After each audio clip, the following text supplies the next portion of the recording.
All right. So in section 1.2, we're talking all different kinds of data classification, how to classify our data. So first way consists of attributes, labels, or non-numeric entries. So attributes, descriptors, labels, or non-numeric entries. And this is called qualitative.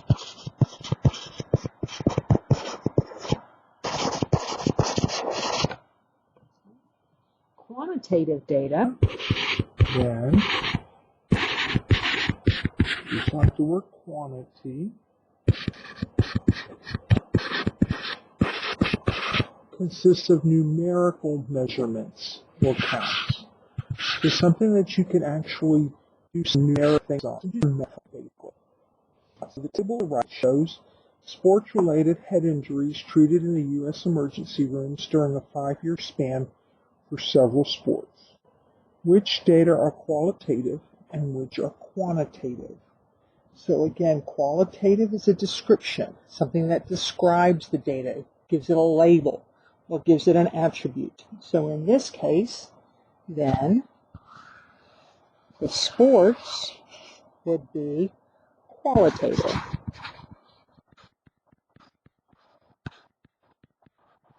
In that it's describing the sports, but it's not able to have any measurement performed on it. Then, the head injuries, the number of head injuries, this would be quantitative.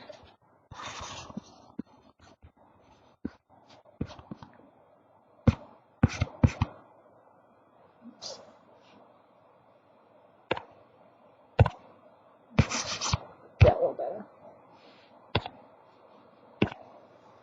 So this would be quantitative.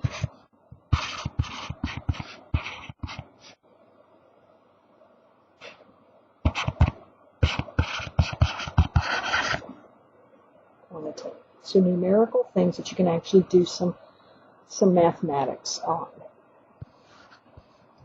Then we talk about different levels of measurement. So the lowest level of measurement would be considered nominal. Nominal level is, again, qualitative only. It categorizes using names, labels, and qualities. And again, no mathematical computations can be made on that.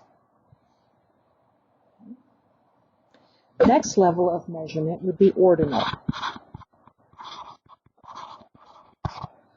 Ordinal level of measurement is indeed still qualitative or quantitative.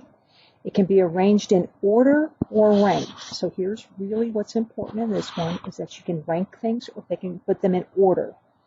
The difference between the data and entries, however, is not overly meaningful. So oftentimes when you rank something, it doesn't always give you any data that you can do anything with mathematically. So first example says, determine whether the data is at the nominal or the ordinal level. So the first one, again, we are looking at the top 5 U.S. occupations with the most job growth. And they have ranked these. So again, here are the 5 that are ranked. Because they are ranked, they therefore are ordinal. They're in order.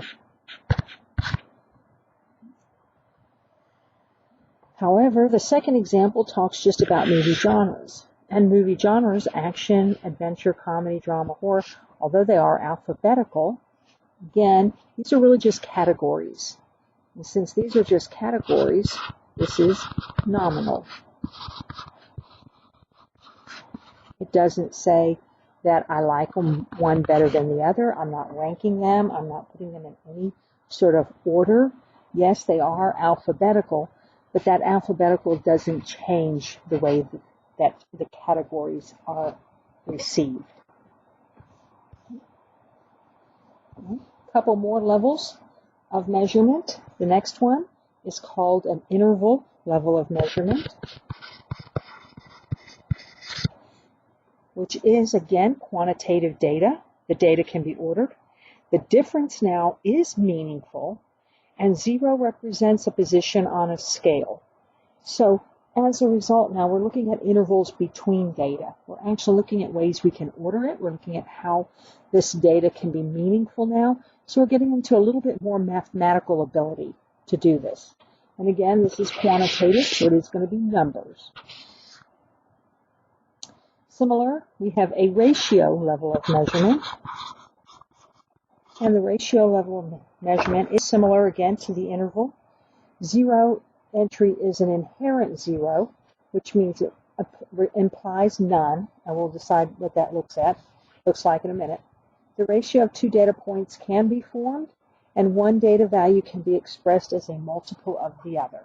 So again, now we're looking at being able to do some mathematics upon both of those. So if we look at the next example, it says which data consists of data at the interval level and which is the ratio level. So if we look at the World Series victories in years and we look at the number of home runs, we can notice that these are quantitative because there is a numeric values to them.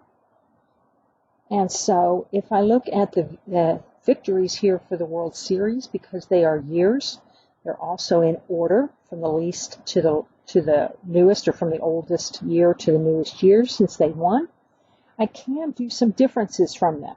So if I want to know the difference between how many years there were between the first and the last World Series that the Yankees won, I would do 2009 minus 1923.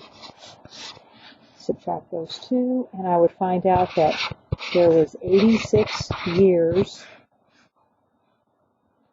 between the first and the last victory. So 86 years between first and last.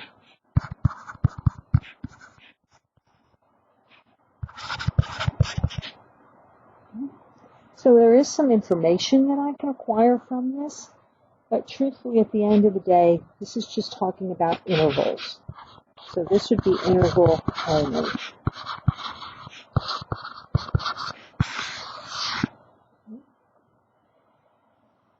Where if I look at the other set of data, then I can find some differences, which is subtraction, but I can also find some ratios. So when we're looking at the difference between ratios being a multiplier or a difference between the two, and when we look at ratio, we're really looking to see, does subtraction apply? Because if we can subtract them, then that's a difference. And also, does multiplication or division mean anything? Is it meaningful? So does that apply? And if so, then that's where that ratio comes from. And again, in the years for the example below, doing a division between 1923 and 1927 doesn't have any meaning to it. But I can look at the data in the home run totals a little bit different. So first, in this data, can I subtract them? Can I find differences? Is it possible to find differences between the data? And the question, of course, is yes. I can find differences. So if I want to know how many more home runs the Yankees had than the Houston Astros, then I can look at those two. So Houston had 198. New York Yankees had 183. So the difference between the Astros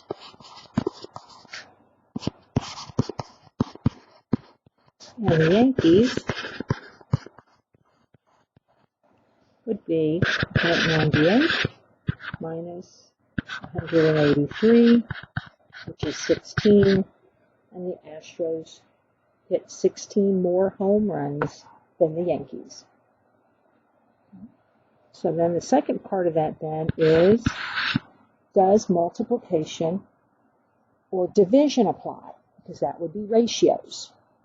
And so if I take a look at Baltimore and Kansas City, so here's Baltimore and here's Kansas City. If I take a look at those two and I divide them, so 253 divided by 147, that would be approximately, and those two squiggly marks mean approximately, 1.7, which now tells me that Baltimore hit approximately 1.7 times as many home runs as Kansas City. So Baltimore hit approximately 1.7 times as many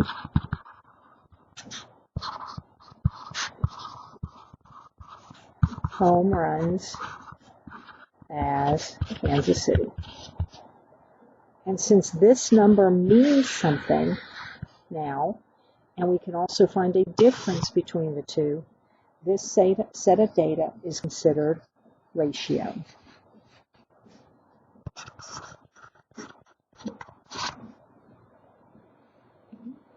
Practice with these is really going to help make that so you have a better understanding of which one you're looking at. So summary of the four types. We have nominal, ordinal, interval, and ratio. Okay? So can we put them in categories? And the answer is yes. For nominal, I can put them in categories. If I want to order them, I can put them in categories. If I even do intervals, I can put them in categories. And if I want to have a ratio, yes, I can still put them in categories. The difference between nominal and ordinal, can I put them in order? Well, nominal you cannot put in order, but ordinal data you can. And if you can put ordinal, you can also do interval and ratio in order. Just like we did, the Yankees were in order. You actually put those in order from oldest year to newest year. Can we subtract the values? Well, again, on nominal, you can't subtract. On ordinal, you also cannot subtract. But on interval, you can subtract. And on ratio, you can't subtract. And then last, determine if one data value is a multiple of the other. So can you multiply or divide? And the reason it's multiply or divide, because if I take 12 and I divide it by 2, I get 6. But if I also say, what is half of 12? The word of means to multiply. So half of multiplying 12 is also 6. So it just depends on the wording that's used. Half of 12 is 6, and you're multiplying. 12 divided by 2 is 6, and you've divided. So the answer then, of course, to nominal is no, to ordinal is no, to interval is no, but to ratio is yes. So in terms of the strongest type of data, the thing you can do the most with, ratio is the data that you can do the most with. It doesn't mean the other data is not nice data to have, but certainly the one you can do the most with is ratio mathematically. And that wraps up section 2.